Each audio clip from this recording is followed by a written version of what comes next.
Hey, this is Stu McGill from Silent Night. You're listening to The Mosh Pit on SYN.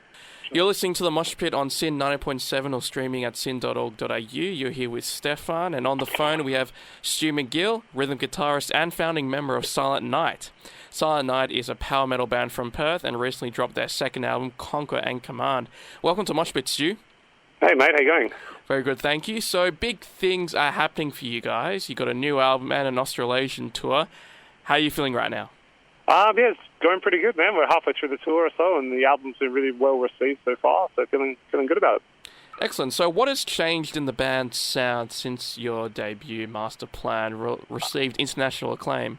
We've got a new singer who's been with the band for about 18 months, Jesse Onur, and he's more the higher range sort of singer. So sort of one of the things that sort of lacked on the first album was maybe vocals hitting that sort of higher falsetto territory, which I'm quite a fan of. But we've made the change now, and the vocals have really stepped up. The production's better, and I think the songs are better as well. It's going down very well. So yeah, it's an absolute neck breaker of an album. There's no slow songs on this one at all. They're all right up there. So if you like your fast power metal, European style, and you probably love it. Excellent. So how have the fans responded to the new songs? Oh, excellent so far. We're playing about half the album on tour at the moment, and and just all the feedback we've got has been really good. So every song we sort of try and have bits that involve the crowd a little bit, and they've all been reacting pretty well. So yeah, it's working good so far. I love your cover of the Final Countdown. Does the whole venue just go absolutely crazy with a sing along? We play it towards the end of the set, and usually second half or something like that. And it's been interesting. Like some of those crowds you get sometimes. We have played it over maybe in the last 6 months or so. We've played it a few times, and it's you might have a bit of a tough crowd one night, and as soon as you rip into that one, it gets everyone going. And then the last song or two, obviously the crowd's very responsive of those. So it's a good little icebreaker if you're having a hard time. Awesome. So on this tour, you played a show in Bali. So what are the Indonesian fans like? Well, it's our second time in Indonesia this year. We did Hammer Sonic in Jakarta back in March. That was a huge festival. And then we did the Daminus Open Air in Bali on Saturday. Indonesia is very passionate about heavy metal. They either love power metal or they love super extreme metal. There's not a lot in between, I don't think. But they're very grateful for bands touring. They don't take anything for granted, but they all show up with their battle jackets and their Iron Maiden t-shirts or whatever they've got, and they're all want to meet you. And it's actually funny. I lost my t-shirt to a fan the other night, and I lost my wristbands to a couple other guys, and they stripped me bare pretty much after the show. So they're definitely some of the most passionate people I think that you can get in heavy metal. I was thinking that because it's Bali, perhaps maybe the people who come see your show, maybe a lot of Australians. Well, there was a lot of dramas at that festival, unfortunately. I don't know if you heard about the whole thing with Behemoth getting pulled over, stuck in Japan. Did you hear about that? Oh, no, I didn't hear about that. Please you didn't hear about that? Please tell the listeners. Oh, my gosh, mate. Well, it was a Friday. Well, we were leaving Friday night, and I found out Friday morning, nice and early, that I don't know who's responsible for it, but someone in Indonesia didn't give the correct flight information or pay for the flights or something for Behemoth to travel from Japan to Bali. Which basically left them stranded. So they pulled out of the event the day before. We were headlining day one. They were supposed to headline day two. Then, the event got cancelled. Then it was put back on. Then it was cancelled. Then it was put back on. And it was a real mess. In the end, we went just to see our commitment through. We lost out on everything we were promised pretty much. So, we get out of pocket for it. But the fans are very appreciative that we actually showed up, and a lot of the bands on the festival didn't even turn up on the day, and the crowd really suffered for it because a lot of people just assumed it wasn't on, or they were really upset that Behemoth wasn't appearing because they do take it very seriously over there. So it was quite a messy day. So I'm glad we did it, but it would have been a lot better if everything went smoothly, which it went far from smooth. Sorry, no, to answer your question, no, not for that one, no. When we did Hammer Sonic, a whole bunch of Aussies did go up for that one because we don't get Soundwave in Perth anymore. So a lot of guys sort of feel it's a lot cheaper to travel to Indonesia for those bigger festivals. But I think because we just had Behemoth here a couple of weeks before, there probably was a lot of desire for guys from Australia to travel up there. We had friends of bands travel, but I think that was about it. We had a couple of guys from media up there as well, but nothing compared to the Hammer Sonic one that was earlier on. Maybe you guys should be like the official Bali Schoolies band. I don't know. We could give it a try. I don't know what the kids are listening to these days, but I'm Not sure if we're quite it, but it would be nice. Well, how do you view the Australian metal scene at the moment?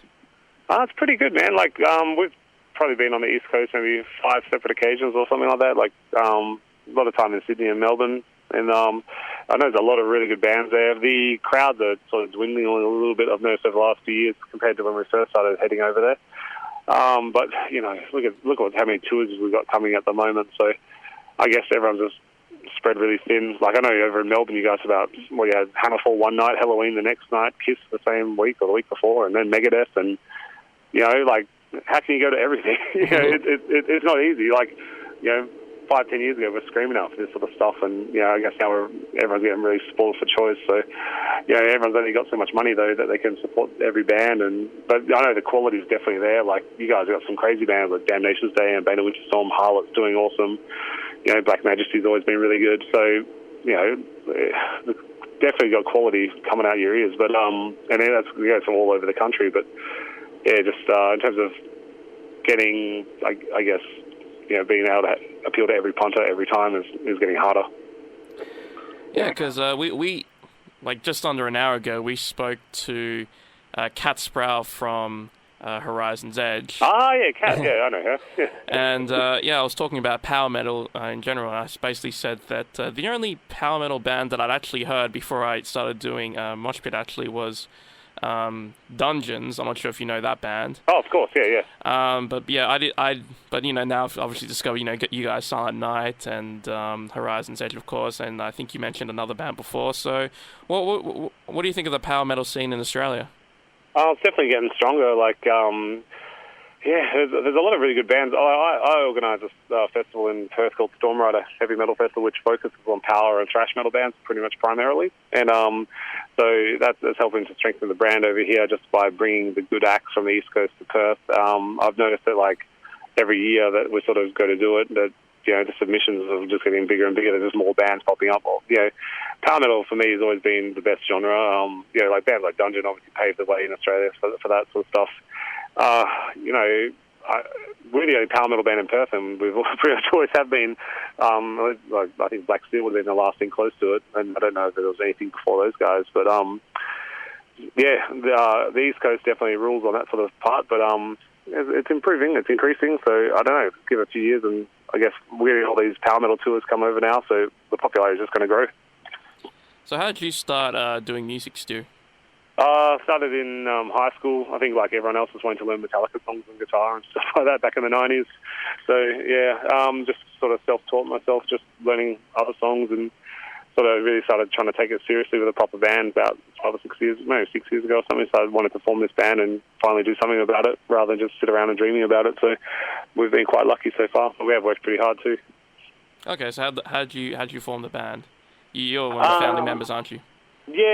I sort of formed the band. I had the idea to, like, I've sort of had mixed experience with the bands in the past, and so I thought what I'll do this time, so there's no confusion, is I'll go and write all the songs up front, and then I could, show this to prospective members, and if they liked what they heard, then they knew what to expect. If they didn't like it, there'd be no hard feelings, but there would be no confusion. There wouldn't be someone coming in expecting to play metalcore breakdowns in the middle of a song or something like that. It was like, basically, this is how the song goes. If you want to play on it, that'd be awesome. If not, no worries. And I met Cam Nicholas, who's a lead guitarist. I met him by chance just at another gig in the city, and we got chatting, and he was actually trying to recruit me for his other band, Cold Fate, but and we became really good friends, and I sort of asked him to record some demos, solos over the tracks I had, and then he quite liked those, and he sort of gave me a track of his, and that was quite good too. And then he sort of decided then, like, this could actually be cool. Maybe I'll do both bands. So he ended up joining, and then from there we just got drummers on board and bass and vocals, and so basically it's been me and him since the start, just doing everything we can to make it come true. Awesome. So now, Sin is, of course, based in Melbourne, and you talked about the East Coast being better for power metal bands at the moment. But what about the fan bases? When you perform in Perth, how is it different to when you perform, say, in Melbourne? Well, Perth's been pretty good the last couple of years. We don't like gig every week or anything like that over here. We sort of maybe 5 or 6 times a year. We try and play the bigger shows when we can, or the more important shows. it's usually a pretty healthy turnout. We haven't really had a quiet show in Perth for a long time. It's a couple of hundred sort of people coming through the doors, which is really good. We've been in Melbourne 3 times this year. It's been a bit hit and miss, which isn't really anyone's fault. It's just sort of timing and circumstances. We did a show with Black Majesty back in March, which was really awesome, which was quite good. Then we did Legions of Steel Festival, which was really awesome, and that was back in June. And then we were over the other week, but we had to do it on a Thursday night just due to scheduling, and that happened to clash with a Kiss concert as well. So being a Thursday night and a Kiss concert, it was a little bit quieter, but that was expected before anything else. We knew that was going to happen. Awesome. So how did it feel to perform with one of your heroes, Halloween? Well, that's tonight, actually. Oh, that's tonight. Oh, that's coming tonight, is it? That's on tonight. So, yeah, I've got to try and get through my work day. I've got a lot of distractions going on Facebook and stuff at the moment. But I'm just going to try and get through my work day, and then I'll be getting down there to get set up and drool over a sound check. Because these guys are pretty much like, something I thought would never happen, especially in Perth. And to have the opportunity to be involved in the show is just amazing. So, really excited about it. Yeah, really excited. Yeah. Oh, really excited. Oh, mate, really excited, man. Like, we covered The Keeper of the Seven Keys on an EP last year. It's a 13-minute track. Our fans voted for us to cover that, and that was a pretty challenging song to do, and it's got a lot of credibility out of it, I think, and and then to have the chance to sort of like talk to the guys tonight and sit and watch the show is going to be something incredible. Awesome. Well, can you tell us about the cover art of Conquering Command? Yeah, so we used the same artist who did our last EP, Power Metal Supreme, and that's I love All that Things one too. Rotten. Yeah, he's a talented guy, man. That's All Things Rotten he's from Croatia, and he's a real pro. He is one of the best guys I've ever worked with by far. And so we're going with a different sort of dragon design. We used the steel dragon on Power Metal Supreme. We got the sort of like more of a swampy sort of dragon, and our wizard on the cover. It's bright, it's eye catching, it's pretty eye popping. Like we sort of put all the covers next to each other on Facebook a while ago and tried to get everyone's opinion on which one was the best, but everyone's so torn, they love them all. So, but yeah, it's definitely worth looking up on our Facebook site. If you haven't seen it yet, it's on a T-shirt as well, and the shirt came out amazing. So it's probably I know it's probably sound biased, but even the guy who printed it said it's probably some of the best looking band merch he's seen. So yeah, it's definitely a good piece of gear to walk around in. Is the old man on the cover, is he the same old man from Master Plan? Yep, he is, and he's also, you can see him on the edge of the cliff on Power Metal Supreme as well. He's very small because obviously he's standing next to that huge dragon, but if you look on the edge of the cliff, you'll see him there holding his staff up there. Oh, I didn't notice. Does that guy have a name? No, he doesn't actually. It sort of just happened that way. Like, there was a bit of a story with the first cover, and then when I sort of commissioned the second one, sort of our new artist sort of just popped him in there, and I was like, oh, cool, yeah, we'll carry that on, and then so we obviously had to have him for the third one. So maybe one day we'll do like a competition and name him or something. But he's just like a sort of wizard, summoner, sorcerer sort of guy at the moment. But we haven't really got down to the actual naming of him yet. So basically he's the band mascot like in Megadeth and in Iron Maiden. I guess so, yeah. I originally didn't really want to go down that path because a lot of people did ask, and there's always crazy ideas like, oh, you got to have a guy dress up on stage. I'm like, no, we're not doing that. But he'll probably be around. There's a few different like little mascot-y sort of things. Like we got the Raven and we got the dragons. Obviously, don't know what we'll do next. But try and keep it interesting. I don't want to do it just for the sake of doing it. But we've got such a good artist. I'm sure we'll come up with some really cool concepts for the next few albums as well. Awesome. Well, thank you very much. So, Stu, your album Conquering Command is out now, and you're currently in the midst of your tour right now, and you're performing with Halloween tonight. So that's amazing. Awesome. So what's on the cards for next year? I'm gonna have a little bit of time off, man, because been pushing really hard. I've got a family and I've got a new baby on the way in mid to late January, early Feb. So I always try to balance the band and family at the same time, and we're going to have 4 kids, so it's time to give my wife some support because she's been pretty awesome to me, and taking care of the kids while I'm away all the time. And so I'm going to probably take 6 months off and from anything really, and try and probably start writing a new album in that time, and we'll see what happens after that. But yeah, we'll probably be back in the second half of the year unless we'll do a gig if something crazy good comes up, but nothing too stressful, I don't think. Awesome. Well, thanks so much for joining us on Mosh Pit, and hope you have a good day, and enjoy the show man. with Halloween. That's amazing. Oh, I will. Thanks a lot, man. Thank you. Goodbye.